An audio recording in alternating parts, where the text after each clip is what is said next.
Dit à Pia où j'ai établi le bilan Feng Shui, le diagnostic Feng Shui. Et comme promis, je viens te faire un petit retour. L'idée de ce retour, c'est que tu comprennes vraiment l'impact de ton habitat, de ton espace de vie sur ta vie.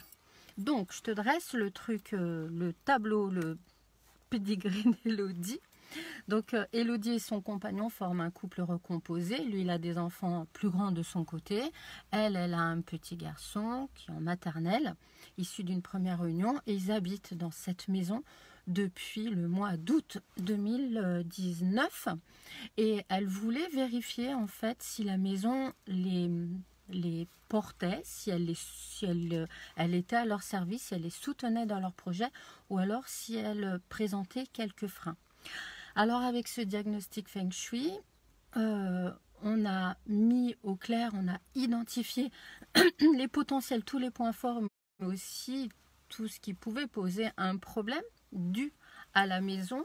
Et on a vérifié si en fait toutes ces difficultés et toutes ces bonnes nouvelles étaient vécues par Élodie et son amoureux depuis qu'ils ont habité, depuis qu'ils habitent dans la maison. Donc les gros potentiels, c'est au niveau familial, de la famille de maintenant, lui avec ses enfants, avec le petit, enfin toute la famille recomposée, il y a un super potentiel. Et aussi lui au niveau de sa réussite, de sa vitalité, de tout ce qu'il entreprend, il devrait réussir. Les points faibles, c'est surtout au niveau du couple, au niveau de la féminité, mais aussi au niveau de la confiance, de la place de l'homme. Donc, j'ai demandé à Elisa, pourquoi je dis tout le temps Élodie, à Elisa, si elle se reconnaissait, sa famille dans ce qui a été dévoilé par sa maison. Et en effet, elle me dit que depuis qu'ils habitent dans cette maison, son amoureux qui n'avait plus du tout de contact avec sa fille, parce qu'ils ne s'entendaient plus, depuis qu'ils habitent dans cette maison, eh bien, ça va beaucoup mieux. Et d'ailleurs, elle revient de temps en temps les voir. Au niveau de sa réussite, il a eu une super promotion professionnelle et ça aussi, ça se vérifie puisque la zone de sa réussite professionnelle était super bien nourrie, de manière instinctive, super bien équilibrée. En ce qui concerne les points faibles, en effet, Elisa m'a dit qu'elle manquait cruellement de confiance en elle, que ça allait mieux, mais bon, c'était pas ça, qu'il y a des hauts et des bas. Et en ce qui concerne la féminité, eh bien ça se rejoint.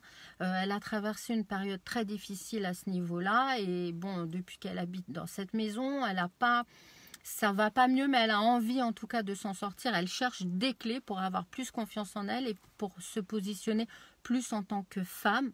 Pas se positionner plus, mais en tout cas avoir confiance en elle en tant que femme et se positionner autant en tant que femme qu'en tant que maman, puisque le petit prenne beaucoup de place dans leur couple. C'est normal, hein, mais elle a un souci avec sa féminité. Donc, ce petit débrief en fait du diagnostic Feng Shui de la maison d'Elisa, c'est que et l'intérêt en fait qu'elle a eu de faire ce diagnostic, c'est que elle m'a avoué se poser des questions parce qu'elle se disait toujours que c'est elle qui n'allait pas, enfin il y avait un problème avec elle et puis l'avenir et tout ça. Et en fait le diagnostic Feng Shui, elle lui a permis d'identifier que non, le problème, il vient pas que d'elle, même si elle n'a pas choisi cette maison par hasard. Je pense qu'elle a vraiment beaucoup de choses à travailler sur sa féminité, même si elle est belle comme un cœur, elle est adorable. Mais ça l'a apaisée et elle s'est dit, bon ok, super, j'ai des choses à faire dans la maison pour améliorer la situation. En plus, il n'y a pas grand-chose. Donc, je lui ai donné les clés d'urgence qu'elle va mettre en place et on va voir du coup ce que ça va donner. En tout cas, je suis convaincue qu'il y aura des résultats super rapides puisque c'était vraiment flagrant. Les freins à la féminité au couple étaient vraiment flagrants. Il n'y a pas grand chose à faire.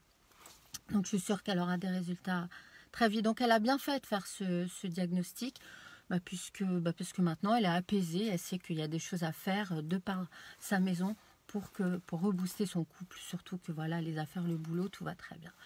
Voilà comme prévu le débrief du diagnostic Feng Shui d'Elisa, de la maison d'Elisa. Donc, portez une grande attention à l'environnement qui vous entoure. Faites super gaffe. En tout cas, habitez votre maison avec conscience parce qu'elle a beaucoup de choses à vous révéler. Je vous souhaite une très belle journée.